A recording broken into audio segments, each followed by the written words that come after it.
द्वापर युग में भाद्रपद कृष्ण अष्टमी तिथि की आधी रात को मथुरा के कारागार में वासुदेव की पत्नी देवकी के गर्भ से भगवान श्री कृष्ण ने जन्म लिया था। श्री कृष्ण ने बुधवार को रोहिणी नक्षत्र में जन्म लिया था। अष्टमी तिथि को रात्रिकाल अवतार लेने का प्रमुख कारण उनका चंद्रवंशी होना बताया जाता है। श्री कृष्ण चंद्रवंशी, चंद्रदेव उनके पूर्वज और बुध चंद्रमा के पुत्र हैं।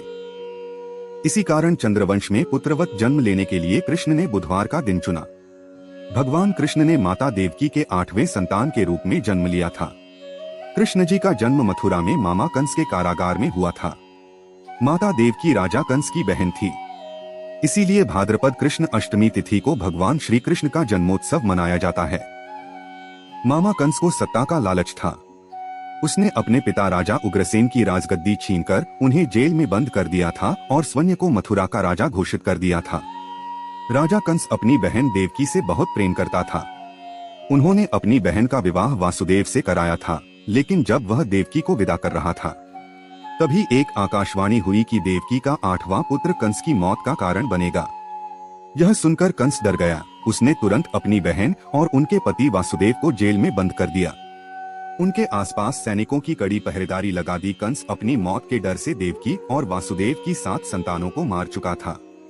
श्री कृष्ण जी का जन्म भाद्रपद मास कृष्ण पक्ष की अष्टमी तिथि को रोहिणी नक्षत्र दिन बुधवार की अंधेरी रात में भगवान कृष्ण ने देवकी के 8वें संतान के रूप में जन्म लिया। श्री कृष्ण के जन्म लेते ही कोठरी प्रकाशमय हो गया। तब तक आकाशवाणी हुई कि विष्णु जी ने कृष्ण जी के अवतार में देवकी के कोख में जन्म लिया है।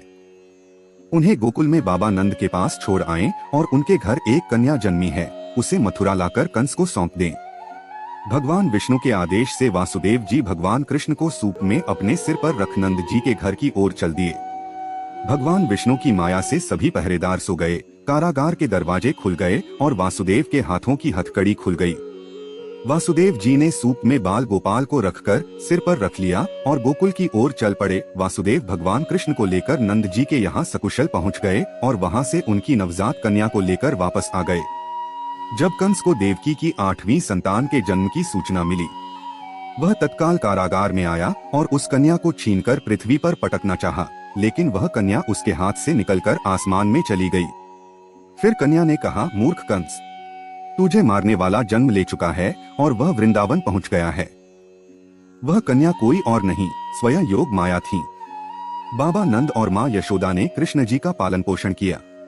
राजा कंस ने कृष्ण जी का पता लगाकर उन्हें मारने की खूब कोशिश की, लेकिन सारी कोशिशें विफल हुई और अंत में श्री कृष्ण ने कंस का वध किया।